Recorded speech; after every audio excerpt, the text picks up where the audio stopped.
Olá, pessoal! No episódio de hoje do nosso podcast aqui do Grupo Pact Insights, a gente tem a alegria de receber a Michele Coguta, eu e a Paty, para um papo super dinâmico sobre carreira corporativa jurídica, o jurídico como business partner, e a nossa convidada vai ter muito para agregar da experiência dela, falar de comunidades, que é o que a gente gosta de falar aqui também, da SC. Michele, seja bem-vinda, muito bom estar com você aqui hoje. Pode começar se apresentando para os nossos ouvintes, falar aí como que você caiu na carreira corporativa, sua trajetória anterior de escritório. Porque são mais de 16 anos aí de trajetória, né, Michele? Muita coisa aí para compartilhar.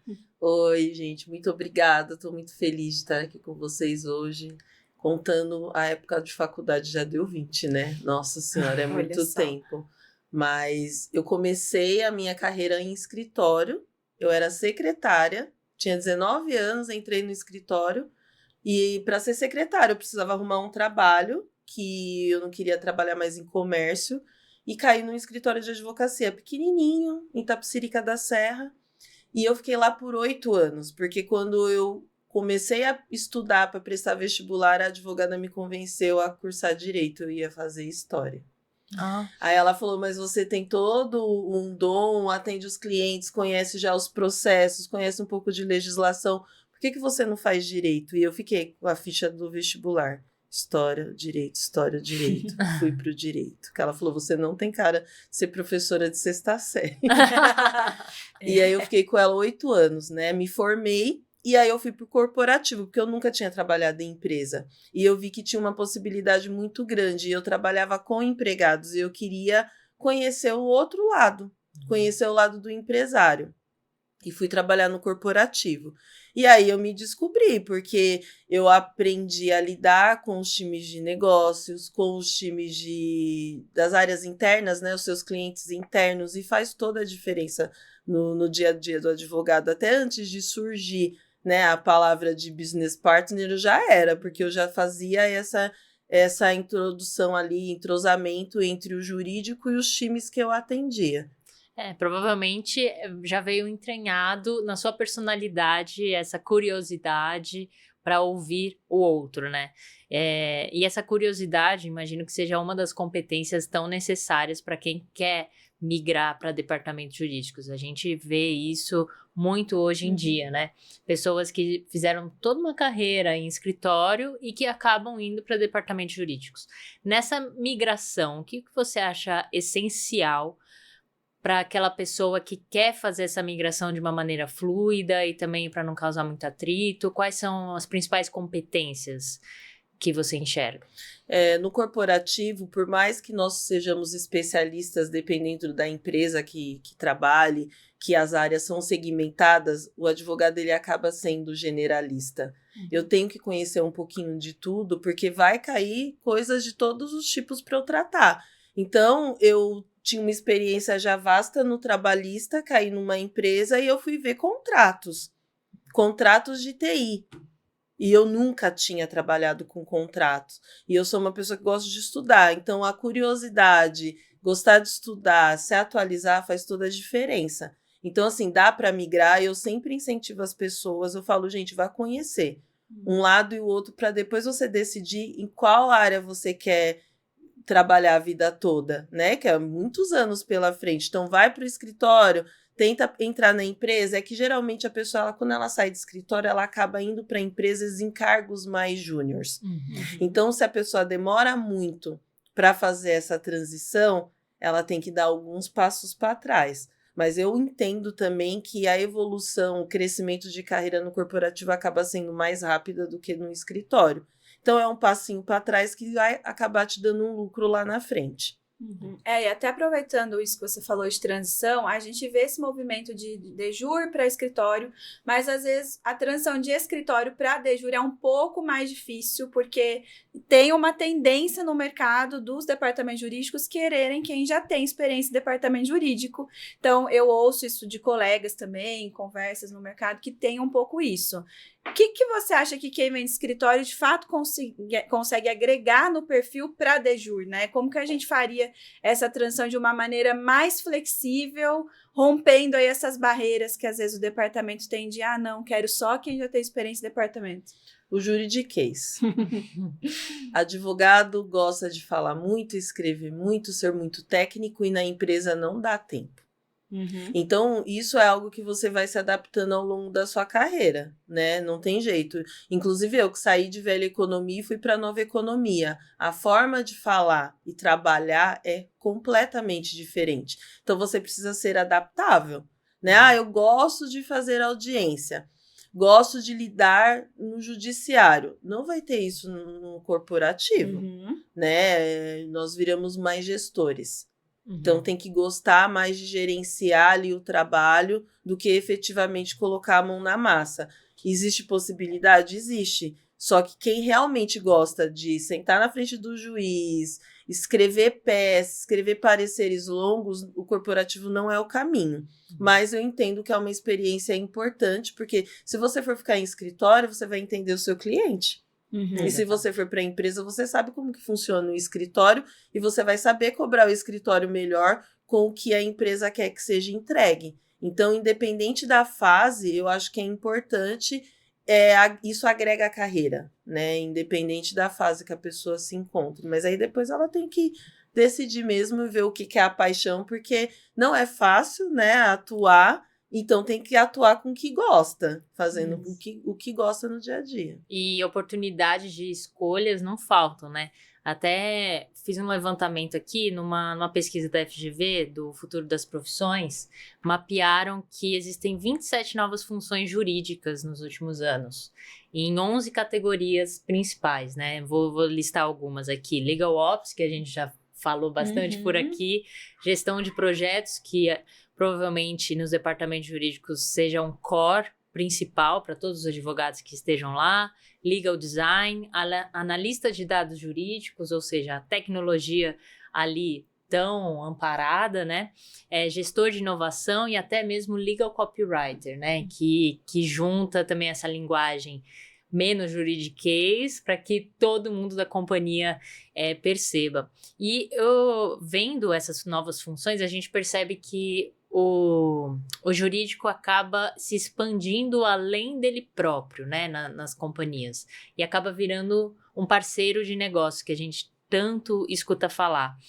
E qual que você acha que é realmente esse papel do jurídico na estratégia do negócio como um todo? Principalmente, né, você comentou que você tem essa experiência em novos negócios, em negócios tecnológicos. Como que o papel do jurídico está mudando nessa estratégia? O jurídico deixou de ser a área do não, a área negativa, né? Vai ter que ir no jurídico, o gargalo da empresa, né? Quantos já não ouviram? O gargalo da empresa é o jurídico. A partir do momento que o jurídico sabe qual é a aposta do negócio, o que a empresa quer, e eu trabalho em conjunto, muda totalmente o cenário, né? E eu fiz uma transição dentro do direito, né? Saí do trabalhista, fui para Legal BP, né? Business Partner, e fui trabalhar com negócio. E isso me mudou quando eu retornei de novo para o trabalhista, porque eu falei, olha, eu não pensava dessa forma. E se eu pensar e fazer assim, eu vou trabalhar em conjunto com a minha área cliente, eles vão ficar mais satisfeitos e a gente vai alcançar o que a empresa precisa, né? Por mais que tenhamos diversas legislações, vários entendimentos, o advogado que trabalha com o negócio, com o que a empresa quer, ele vai avaliar os prós e os contras e o pequeno impacto e o maior impacto para ajudar a tomar decisões com casos concretos. Olha, se a gente for para essa linha, o impacto é esse, se for para esse é outro impacto, positivo ou negativo, financeiro ou não, mas é isso que vai ajudar a empresa a crescer e o jurídico ser visto como um parceiro e não como um inimigo. Você falou que para os escritórios o foco é nos clientes e para o departamento jurídico o foco é nos clientes internos, e essa conexão dos dados que a Paty trouxe é muito que a gente vê no mercado. O advogado tradicional, ele sempre vai estar lá, a técnica, a especialização, mesmo o generalista, mas é saber conversar com as outras áreas do direito que também vem para ficar, e esse é muito o movimento do nosso lado aqui como Ligotech, de trazer essas ferramentas, essas soluções de uma maneira mais acessível. Então, sejam os dados, as analistas de dados, o design, tudo que faça com que esse setor fique mais estratégico e mais eficiente, seja um departamento jurídico ou seja um escritório de advocacia, porque a gente sabe que nem tudo dá para internalizar. E aí falta tempo, falta pessoas, né? E nessa toada de clientes, nós já tivemos aqui um outro episódio também sobre CS, outros dois, na verdade, com a Raquel do nosso time de CS, e a gente falou muito sobre o departamento jurídico ser um parceiro dos clientes internos, né? Então, até na sua experiência também como business partner, como que é essa relação do jurídico com as outras áreas internas? Seja para traduzir o juridiquês, seja para entender o que eles precisam e aí fazer essa conexão funcionar. Tomar decisão em conjunto, né? Na maioria das vezes, o jurídico ele não se responsabiliza, ele dá o parecer e a responsabilidade da área, assumir ou não ali o que o jurídico passou. Se você toma decisão em conjunto, a área fica mais confortável. E se acontecer alguma coisa, o jurídico já está ali, ele já sabe. Ele falou, não, a gente toma essa decisão junto e se der um problema, esse é o plano que eu tenho para a gente se defender aqui.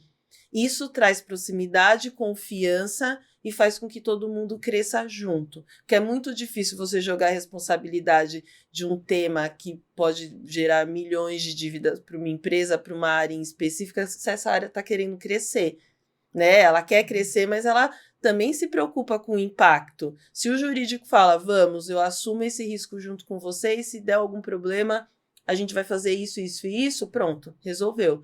E eu acho que não é só um papel do gestor. Acho que o time jurídico num todo, ele tem que ter um pensamento mais de negócio, né? Não pode ser só o gestor ali, o líder, que decide, que define, que olha dados, porque quem está no dia a dia, ele também vai ter que analisar e verificar se o que ele está decidindo vai ter um impacto grande ou não, se ele tem que envolver mais pessoas para tomada de decisão ou não. Isso vem também uma grande questão de hoje em dia, né? Porque tecnologia e dados, como você disse, tem sido cada vez mais importante nas tomadas de decisão, não apenas uma decisão top-down, né?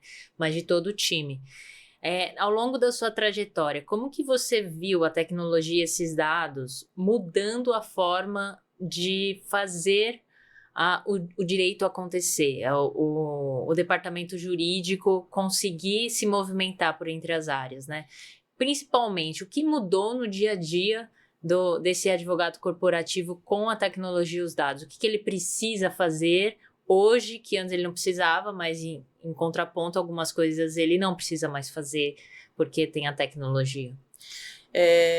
Os departamentos jurídicos, eles ficavam muito em torno do contencioso, do processual. Então, só do que tinham decisões judiciais negativas ou positivas, ia se trabalhando em cima disso. E os dados ficavam com processos.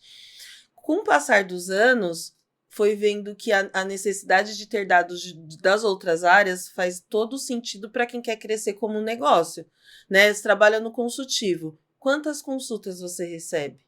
Quantos contratos você faz por dia? O jurídico é o gargalo. Por que o jurídico é o gargalo? O que está acontecendo? Tem dados. E aí eu comecei a trabalhar com dados para demonstrar o que eu precisava ou não no departamento. Eu nunca mais fui conversar com nenhum gestor sem levar dados. Olha, a gente está apertado, o time está cansado, ninguém está conseguindo entregar porque a gente está com essa demanda. Nossa, tudo isso? Porque o que não é enumerado não tem como ser explicado, né? Então eu tenho que demonstrar não só as coisas negativas, mas as coisas positivas também. Então foi que nem falando de Legal Ops, foi uma área que sempre existiu, mas ela não era nomeada. Né? O pessoal falava o pessoal do Excel, né? Quando não tinha um sistema. Verdade. Era o pessoal do Excel. E advogado, Deus me livre gostar de Excel. Que daí eu falei, eu fiz direito porque eu não gostava de matemática. Eu fui para direito do trabalho. Exatamente. Aprendi a fazer conta. número. Porque eu não ia para uma audiência sem conta. Porque o juiz falava, como é que você chegou nesse valor? Então, assim, não existe isso de zona de conforto. Então, foi um crescimento orgânico, né? Hoje, ou tem. Mas eu senti com o passar dos anos que foi bem orgânico. E alguns advogados não conseguiram acompanhar, né? E acabam perdendo espaço. Mas eu falo que sempre tem espaço para todo mundo, porque todo mundo está sempre aprendendo. Independente da idade, do ramo de atuação, tem sempre o que aprender. É importante ter essa vontade de aprender e sair do óbvio também, né? Também parar também de falar sempre as mesmas coisas que todo mundo está falando. Isso a gente consegue ao nos arriscar um pouquinho, né? Em zonas que não são tão confortáveis para nós, né?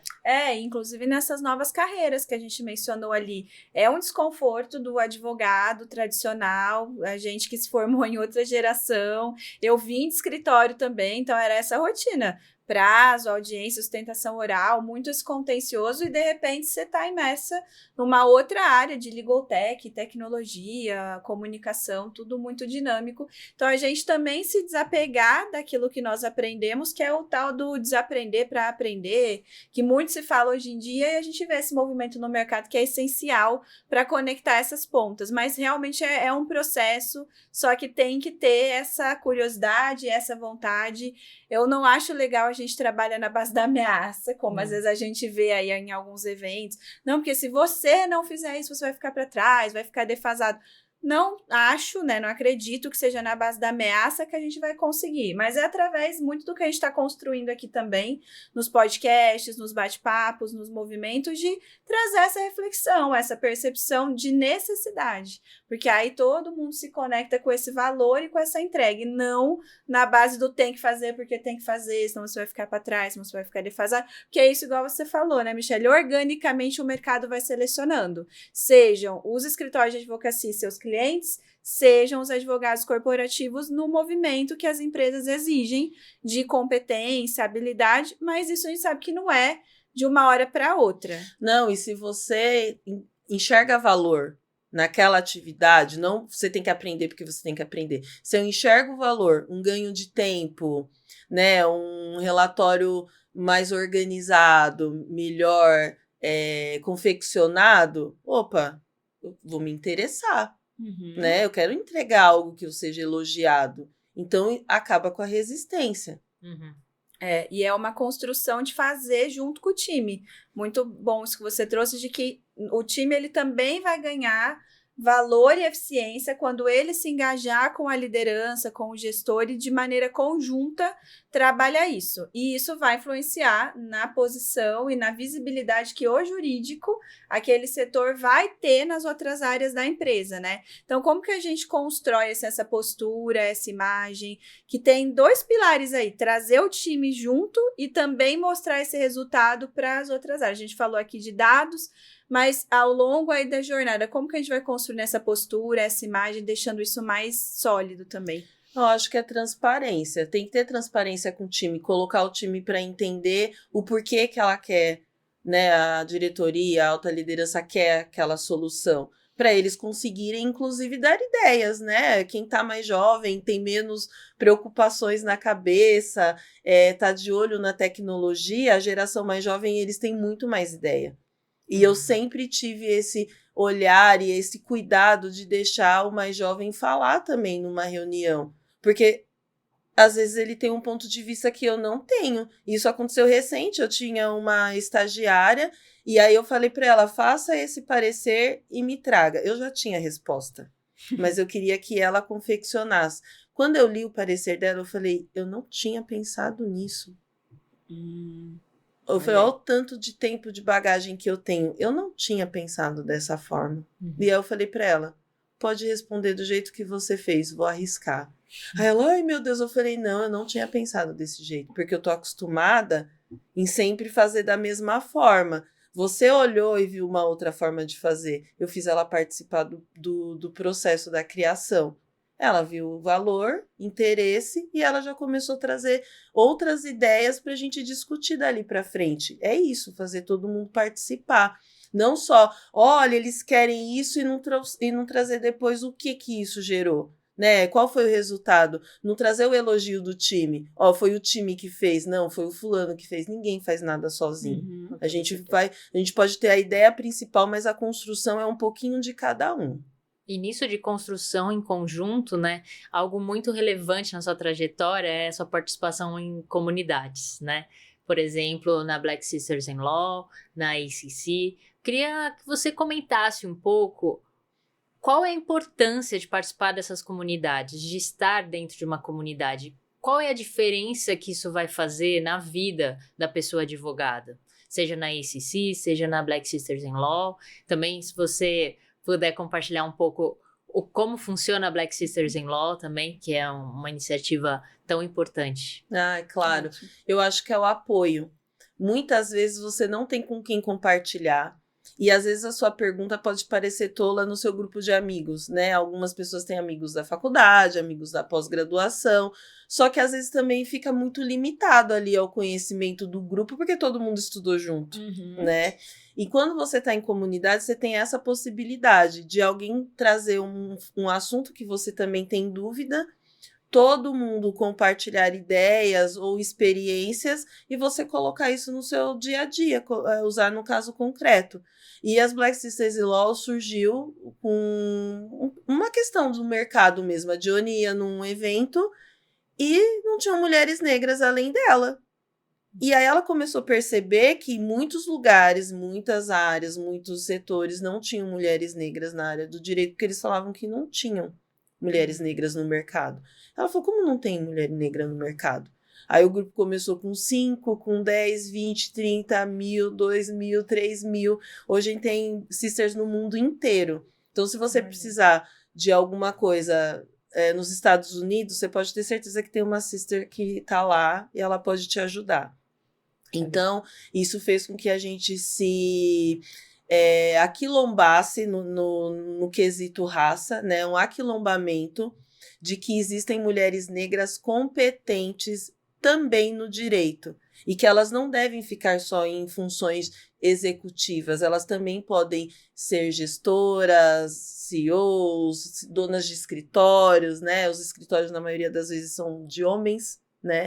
E hoje a gente tem sisters que são donas de escritório, são diretoras, são gerentes, então isso veio para mostrar para o mundo que existem mulher boa em todos os segmentos e a mulher está dominando o direito, né, é fato, e que existe sim mulher preta, existe mulher preta com especialização gabaritada e que não existe isso de não achar profissional no mercado, porque tem. Hoje em dia os homens também estão mais unidos ali, né, vendo as iniciativas femininas, eles tomaram a frente também. Inclusive, hoje mesmo eu estava vendo... Hoje a gente está em outubro, né? Para quem está nos escutando mais para frente.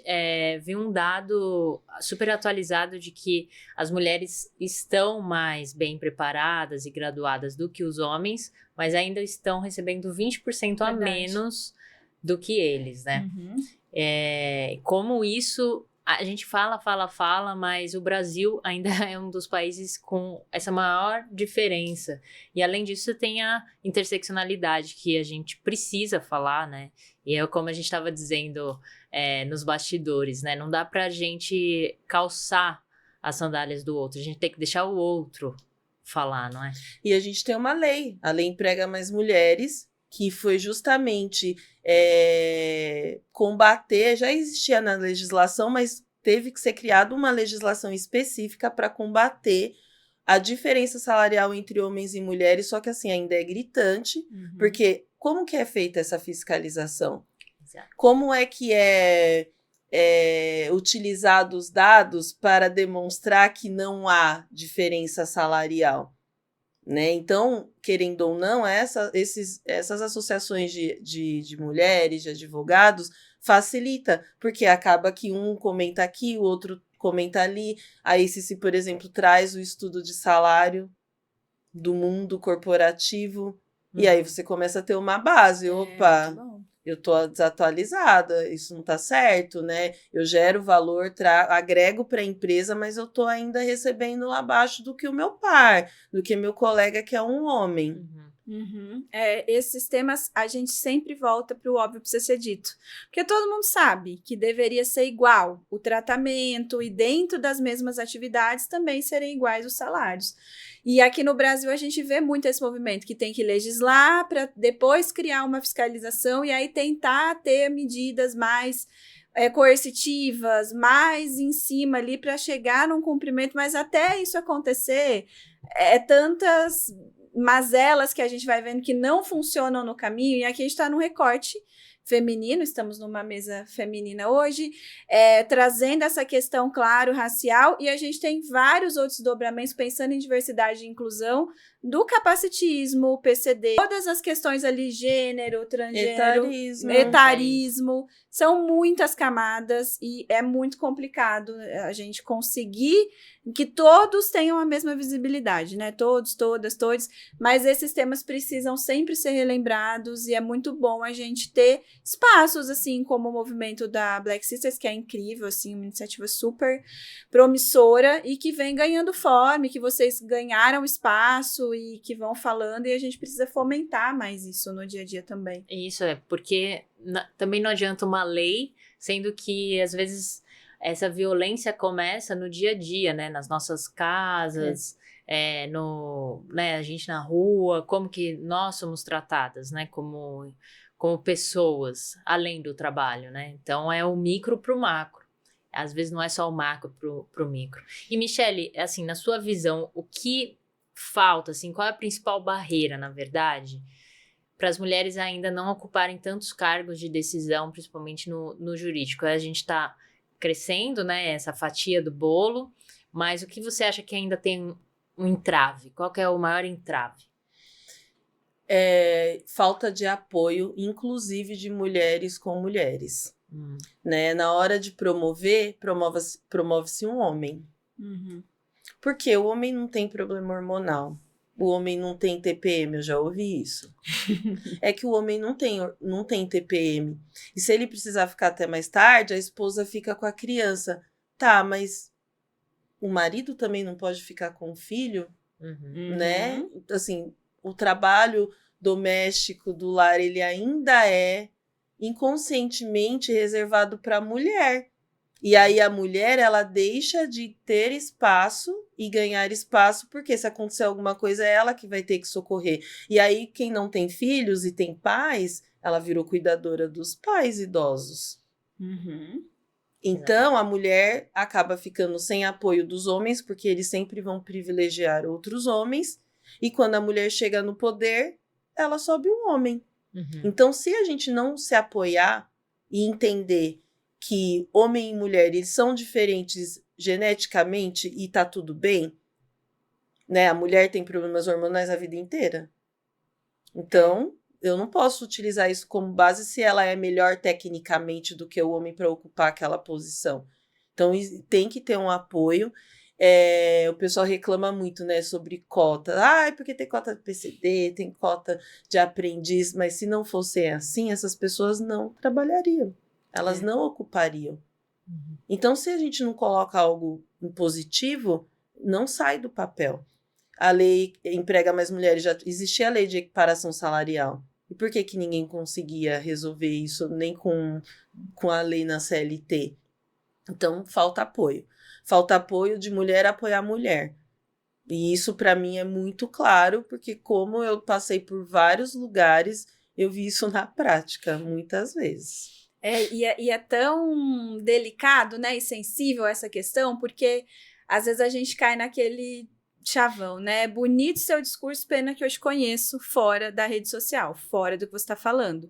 E hoje em dia tem muito essa questão de criar temas ali que são bonitos na rede social, porque dão like, dão visibilidade, viram um post no LinkedIn, mas na prática, o que é feito, né? Dentro ali do dia a dia, dentro das iniciativas que as mulheres podem promover, até pegando esse gancho que você falou de que as mulheres deveriam apoiar as próprias mulheres. Então, são barreiras, alguns assuntos são velados ainda. Então, internamente, as mulheres às vezes não conseguem falar abertamente sobre alguns temas, tem os homens ali que se destacam e aí não conseguem chegar para trocar uma ideia de igual para igual.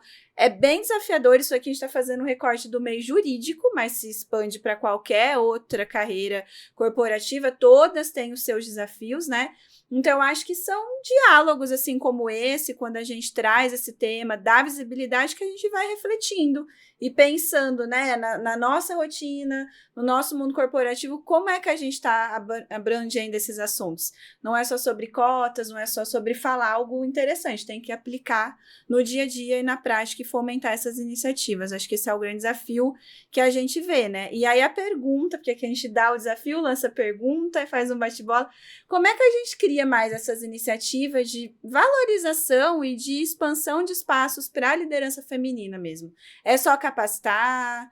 É dar essa visibilidade? É dar abertura? Como você vê isso? É por meio das comunidades.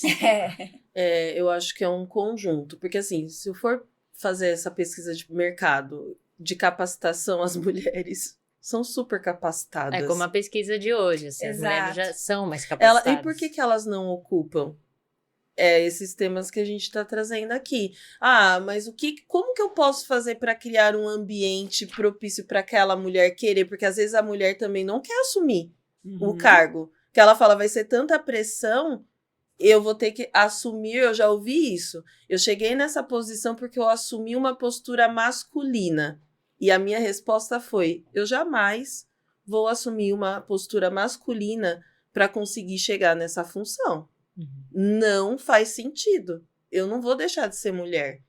Por que eu não posso ser mulher e chegar nessa posição? Ai, mulher chora em feedback. Que bom que mulher chora. Ela demonstra o que ela está sentindo ali. Você não vai ficar surpreso se depois daquele feedback ela voltar e falar que não continua na empresa ou que pede desculpa que ela vai melhorar. O homem, você fica ali com a cara de paisagem, você não sabe a surpresa. Então, assim, por que esse melindre? Se já sabem que as mulheres... Ah, mas são todas as mulheres? Lógico que não, lógico que não.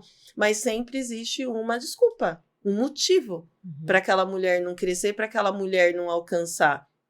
Então, eu acho que é um trabalho em conjunto de todo mundo, da sociedade, das empresas, dos gestores. São eles que têm a caneta. São eles que fazem diferente. Óbvio, o homem que está num cargo de liderança e ele tem uma filha, ele vai preparar a filha dele para assumir aquele cargo. Mas por que as outras mulheres que estão ao redor dele, ele não ajude que elas cheguem naquela posição? Exato, exato. Agora também ampliando um pouco a visão, não só para as mulheres, mas para toda a comunidade, né?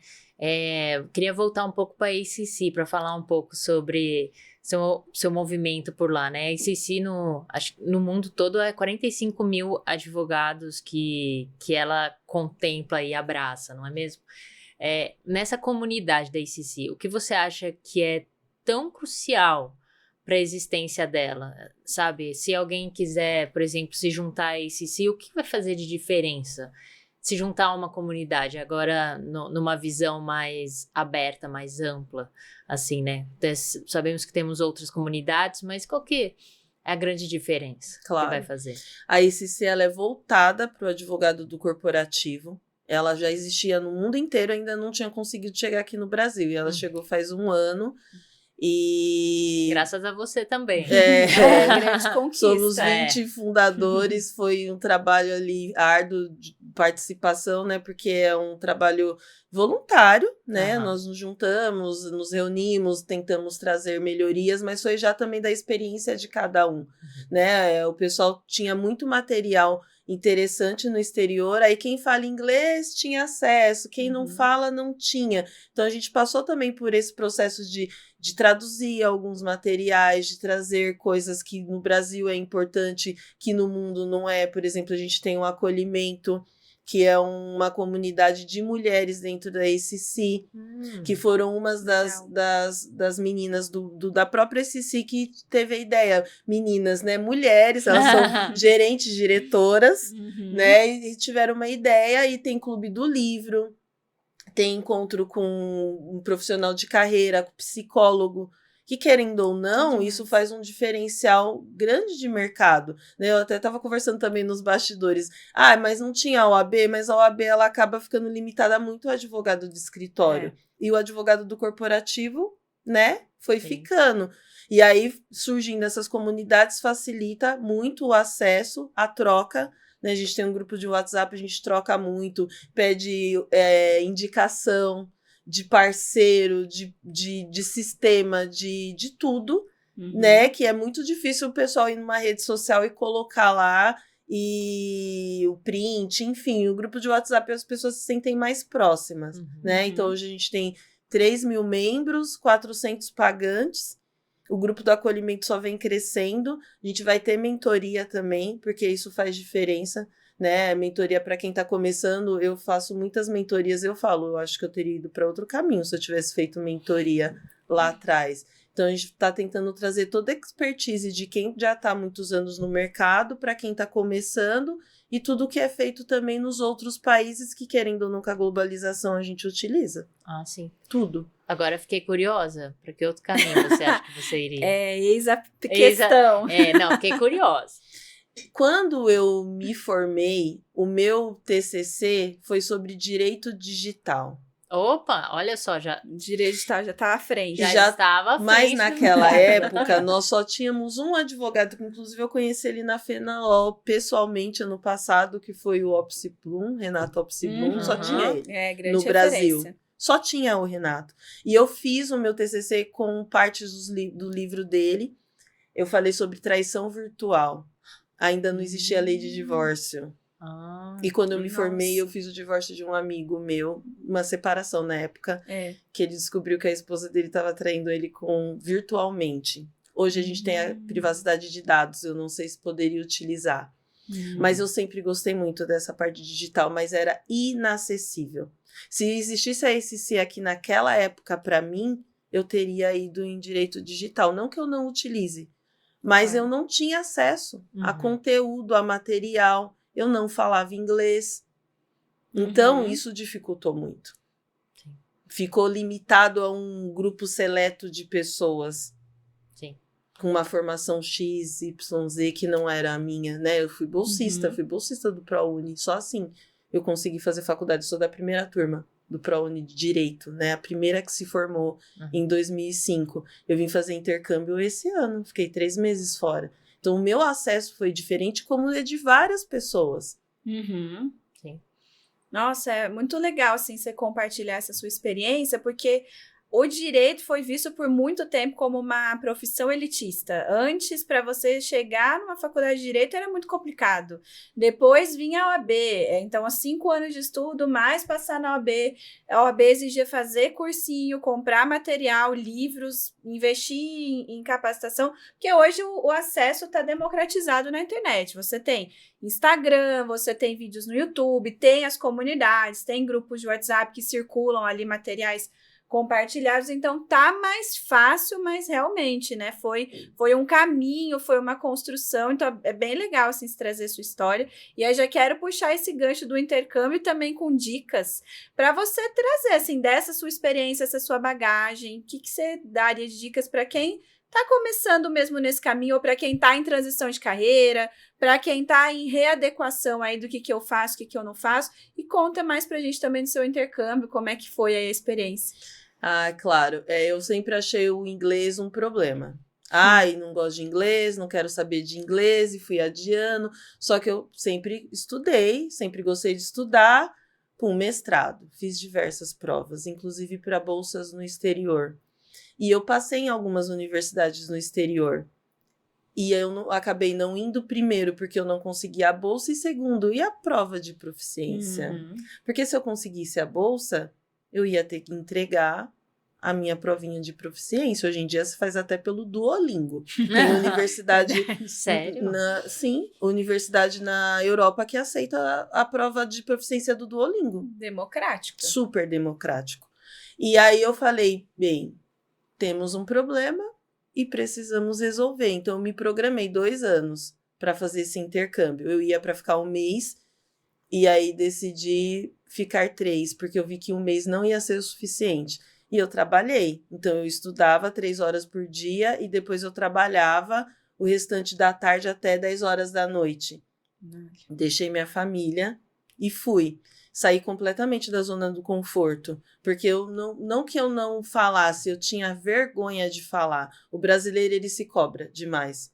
Aí você se tromba com indiano, com chinês, que falam com o sotaque deles, da forma deles, e eu pensei, ué, E tá todo mundo entendendo. qual que é o meu problema? O meu problema se chamava Brasil, preconceito e cobrança, autocrítica. Lá eu não tinha escolha. Eu fui viajar sozinha, eu fui pra Londres sozinha, show da Beyoncé. Realizei um sonho. Não é só trabalhar, Não é né? só trabalhar. Peguei uma sexta-feira, liguei pro meu amigo e falei, você pode me receber na sua casa? Ele falou, tem um sofá. Eu falei, ótimo. Já basta. E aí eu tava no aeroporto, imigração, revista de bagagem, né? Que era aquelas low costs. Eu falei, é agora ou nunca, porque eu fui em grupo, né? Foram 3 mulheres pretas, 40 a mais. Ai, que legal. Porque a gente também foi se desafiar, né? 20 anos era a idade do intercâmbio, 30 já era considerado velho para fazer intercâmbio, e com 40? Idoso. E eu falei, vamos. E era uma sala de alunos de todas as idades. A gente era as mais velhas, junto com o professor, que inclusive ele continua me dando aula, virou um super amigo. Mas assim, não existe limitação, não existe barreira para realizar sonhos e para conquistar, porque para mim foi uma conquista, né? Destravar o inglês, conhecer outras culturas. Eu viajei em 5 países, deu tempo, né? Os finais de semana, saía sexta-noite e voltava domingo à noite. Então, assim, é um desafio, é um investimento, porque não é barato você ganhar em real e gastar em euro, gastar em libra. Não é tão simples, isso pesa. Difícil. Mas quem converte não se diverte. Não pode. Verdade. Mas eu falo, não existe idade, não existe limitação, a gente tem que se desafiar. E eu falo para os meus filhos, eu estou fazendo isso para que vocês não precisem fazer isso com 40. Que com 15 eu consiga mandar vocês para o intercâmbio, que era o que eu queria ter feito com 15 anos. Então, os meus filhos super me apoiaram, choraram, reclamaram, sentiram saudade, mas estavam lá com a listinha de coisas para eu trazer para eles, né? Claro. E curtiram a viagem junto comigo, querendo ou não. Nossa, que legal a experiência, assim. Acho que você trouxe um ótimo case das barreiras. Ali, mulher, com família já, com uma carreira estabilizada, sua profissão, seu trabalho, e você se desapegar disso para viver o seu sonho. É um grande exemplo, né? Parabéns pela iniciativa aí. E você traz agora os frutos disso, assim. Sucesso, de que deu certo, teve os perrengues, com certeza. Muitos. Momentos que você pensou, o que eu tô fazendo aqui, por que desse jeito, mas depois vale a pena olhar para a trajetória e concretizar tudo isso, né? Então, muito bom. Tinha dia que eu chorava, o primeiro mês eu falei, o que eu tô fazendo aqui? A água quente acabou, e só tinha água fria, e eu tinha que tomar banho, e eu falava, meu Deus, por que eu troquei a minha cama, o meu conforto para vir passar isso, né? Mas vale a pena, vale muito a pena. Mas isso é a mesma coisa que acontece, por exemplo, voltando ao começo da nossa conversa, né? Na migração de carreira. Né? A gente vai sair da zona de conforto, vai parecer que a gente tá tomando banho frio, né? Em algumas vezes. Vejo por mim, assim, né? Eu sou jornalista de formação e fui convidada para entrar nesse meio jurídico. Eu trabalhava numa revista de grande alcance e eu falei, nossa, o que tem a ver, né? Eu vou arriscar. E aí eu vi que tem tudo a ver, né? Tem tudo a ver. Porque direito é comunicação. Conflito, ele surge numa falta de comunicação. Então, é muito legal escutar vocês, pessoas advogadas, sabe? A visão de vocês sobre o mundo, sobre o que estamos fazendo, por que estamos fazendo e como vamos resolver isso. Eu acho que esse é o grande lance, né? Então, por exemplo, o como que você foi fazer, e isso é muito legal, é o que inspira, né? Eu fiz transição de carreira dentro do direito. Sim. Porque a gente ainda tem essa possibilidade, né? Eu não gosto mais desse ramo. Vai para outro. Eu não preciso fazer outra faculdade. Às vezes eu preciso fazer uma especialização, um curso. Às vezes é só estudar por conta própria. Entrar numa comunidade, quem sabe olhar, né, ao redor. Aqui na nossa frente de comunidades, a gente tem feito bastante isso, né? Integrar as pessoas da nossa rede para que a gente discuta esses temas tão importantes que vão desde novas profissões jurídicas até mesmo legal techs, tecnologia, dados, porque talvez esse universo, né, de novos pontos que estão surgindo, a gente precisa integrar todos eles. Como a gente integra? Né, conversando, dialogando e também se arriscando, né? Talvez você enxergue como isso uma habilidade indispensável para esse novo jurídico. Quais são as habilidades indispensáveis para o novo, para o agora, que você considera? Agora com essa super bagagem, né? Vivência... Muito dinâmico. Vivência fora e tudo mais. Foi o que a gente falou no início, curiosidade. E não ter medo de arriscar. Porque se você não tem medo e você vai, e você é curioso, tudo você aprende, né? Eu brigava muito com a minha mãe, que eu falava, mãe, você não consegue mexer no micro-ondas. Mas aí eu tô vendo a minha mãe no Instagram, no WhatsApp, me mandando áudio. E eu falei, ela ainda tem dificuldade com micro-ondas, mas ela aprendeu a usar o celular. Né? E cada vez mais as pessoas aprendem. Meu pai, eu tinha que amarrar as bicicletas no carro para levar da casa dos meus pais para minha casa. Aí eu pensei, como é que eu vou fazer isso? Vídeo? YouTube, TikTok, achei o videozinho junto com ele, aí ele foi me ajudando. Ele falou, nossa, hoje em dia a gente aprende tudo e de forma muito rápida, né?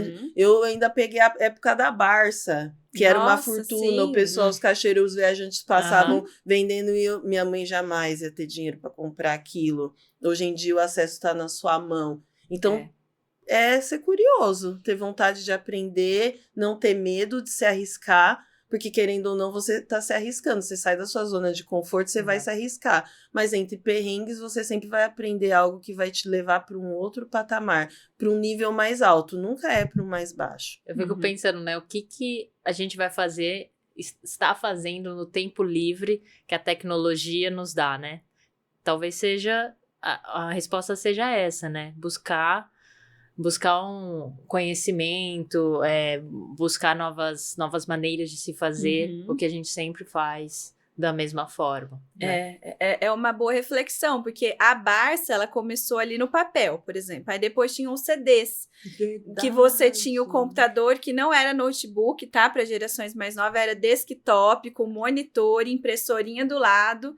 Então, você colocava o CD ali e o conhecimento estava lá. Ou e disquete. Esses CDs, ou disquete, que é antes ainda, ele ia tendo atualização. Então, chegava um momento que aquele conteúdo ficava defasado, você tinha que comprar o que seria a versão 2.0, 3.0. Eu tive que explicar o que era um pendrive pro meu filho. Pendrive, imagina um disquete, então, porque a gente chegar no pendrive. Que é isso? Eu falei, filho, você conhece o LP, porque eu gosto de LP. O LP. Eu falei, eu tenho LP e a vitrola. Eu falei, filho, você conhece o LP e não conhece um pendrive? Aí eu falei, temos um problema.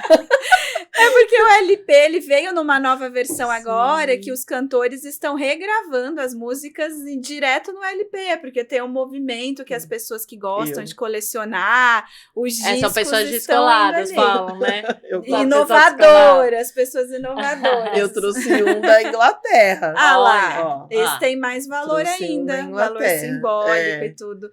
Mas é muito bom assim, a gente ver essa evolução de carreira, de transição, da própria tecnologia, de como as coisas vão se conectando. A gente falou um pouco aqui de etarismo, de mulheres. Tem desafios geracionais, você vê isso com seus filhos também. E a gente já viu pesquisas falando que as novas gerações não querem assumir posições de liderança, olha só. Porque eles entendem que é muito desgastante, que eles querem algo mais leve, mais tranquilo. E acho que fica essa reflexão também, né? O que as outras gerações estão passando de exemplo, de modelo para as próximas, que eles se desmotivam tanto, e aonde que está esse gargalo? Então, é na faculdade, é na prática jurídica, é no escritório, é no dia a dia, são muitas pecinhas que a gente vai se conectando, e aí você que já tem filhos, eles têm quantos anos? 6 e 8. 6 e 8 é um intermediário ali que começa a deixar de ser tão criança, mas ainda não é adolescente.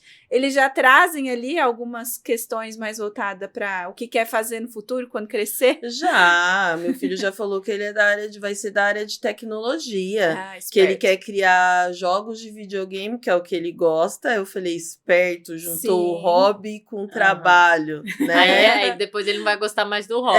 Eu falei isso pra Vira ele. obrigação. Mas ele já sabe que o dele é tecnologia, ele já conversa, o padrinho dele é da área de tecnologia, então ele já conversa, o padrinho fala, inglês é essencial. Ele falou, eu não gosto de inglês. Eu falei, então, né, olha a sua mãe, né? Eu falo, olha o exemplo da sua mãe.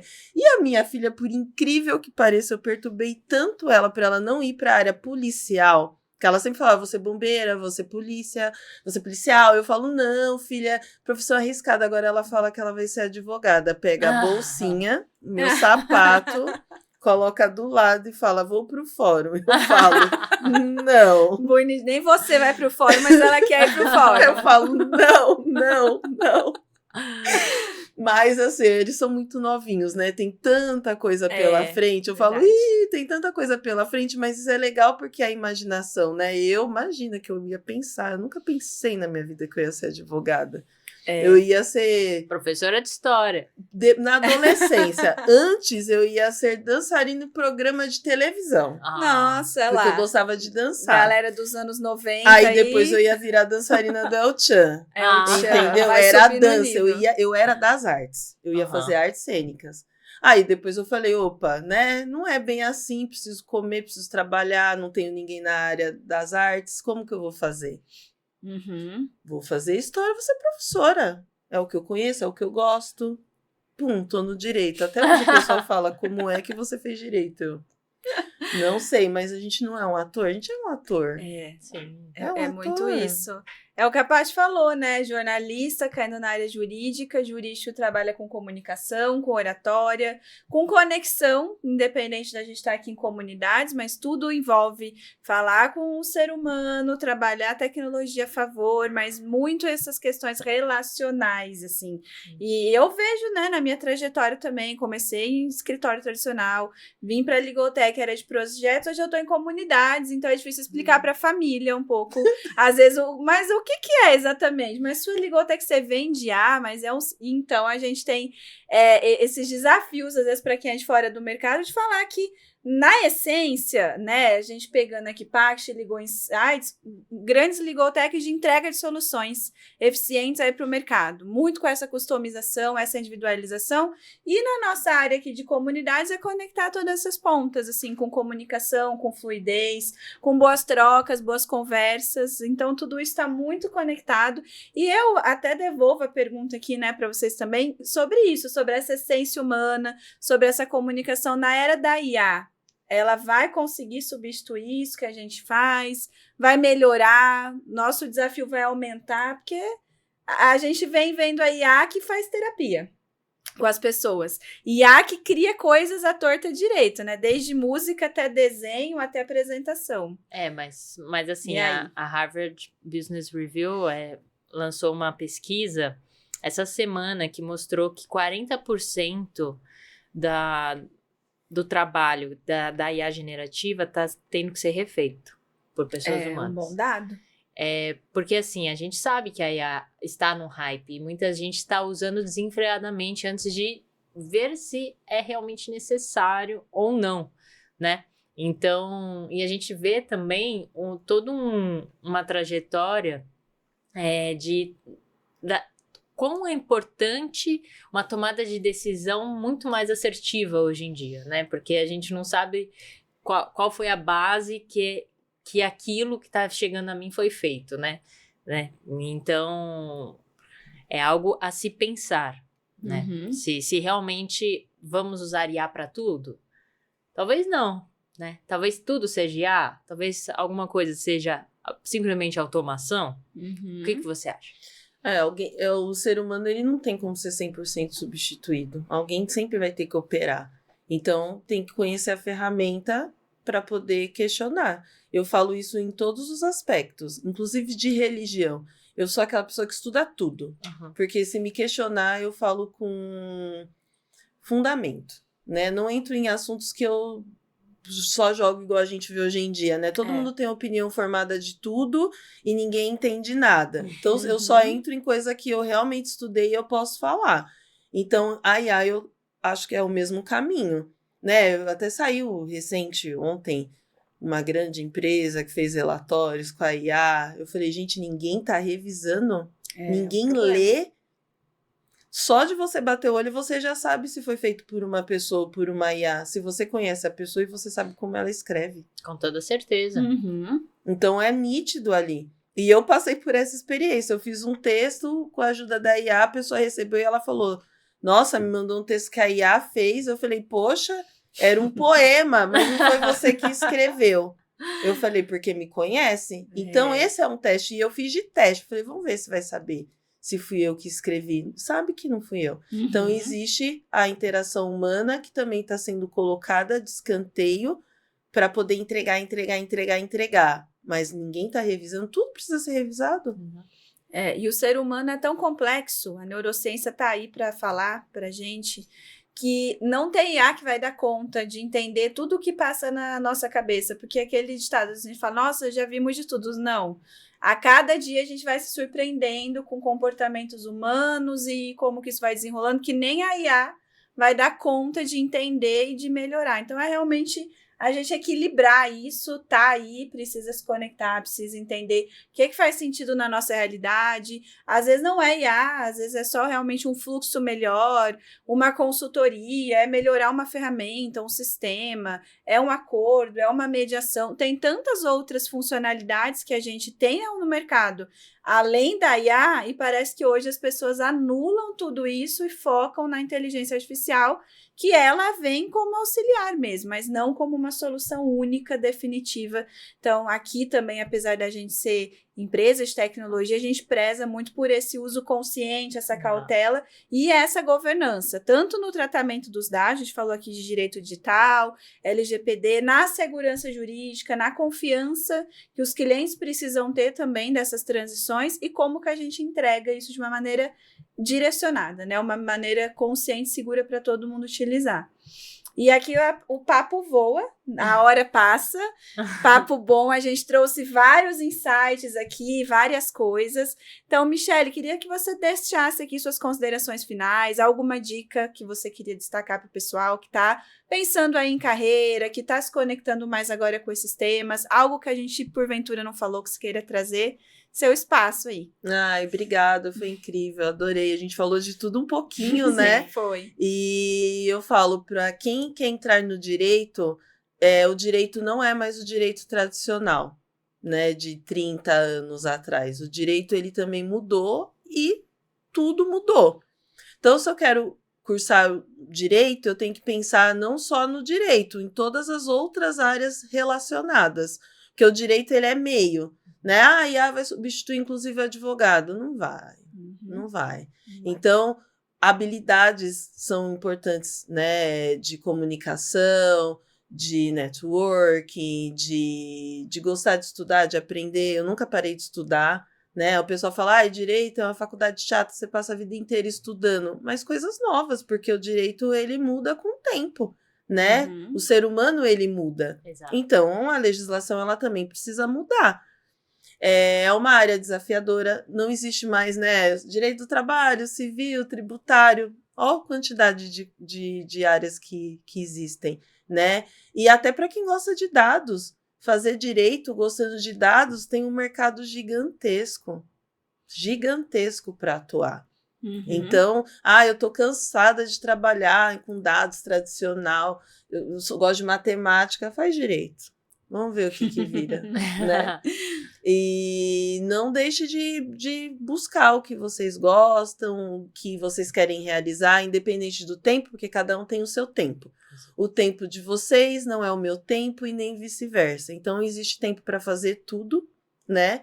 Só se organizar, ter calma, não perder a sua meta de vista, que eu sou uma pessoa de metas para tudo na minha vida. Ela sempre tá ali. Eu posso atrasar um pouquinho, acelerar um pouquinho mais, mas a meta tá ali. A gente realiza. Com o passar do tempo, a gente vai conquistando tudo que a gente planejou. Maravilha. É inspirador ouvir pessoas como você, Michele. Fala pra gente como que a gente te encontra nas redes, pro pessoal também conhecer melhor as comunidades que você integra, que você fundou. Claro. No Instagram, tô como advogada Michele Coguta. Michele Coguta não é difícil de achar. Coguta é o sobrenome do meu ex-marido, é ucraniano, né? Era Kogut, aí no Brasil virou Coguta, porque era mais fácil a pronúncia. Uhum. Então é fácil de me achar, e no LinkedIn também, Michele Coguta. Eu tenho uma página na internet também, como Michele Coguta. Aí tem algumas palestras, algumas coisas que eu fiz, tem alguns podcasts que eu participei, provavelmente eu vou colocar o de vocês também lá. Muito bom. Então dá para acompanhar aí. Eu sou uma pessoa bem ativa nas redes sociais, também tô no TikTok, mas o TikTok é bem familiar, eu e minha filha fazendo dancinha, porque além de profissional a gente tem que viver, e Exato. viver é estar com as pessoas que a gente ama, fazendo coisas felizes, legais, engraçadas. Exato. Viver, se conectar, né? Exato. Foi muito legal, a gente aprendeu bastante aqui com você hoje, grande inspiração, esperamos que vocês aí que nos ouviram, nos assistiram também tenham gostado. Paty, obrigada mais uma vez aí pela parceria, Lana. Vamos juntas, e vocês se conectem conosco nas redes sociais, estamos aí no LinkedIn, Instagram, no YouTube, a gente sempre vem renovando aqui os episódios para trazer insights, letramentos, dicas, para que vocês também consigam aplicar isso no jurídico e na atividade de vocês. Nos vemos na próxima. Obrigada e até lá. Tchau, tchau. Tchau, tchau.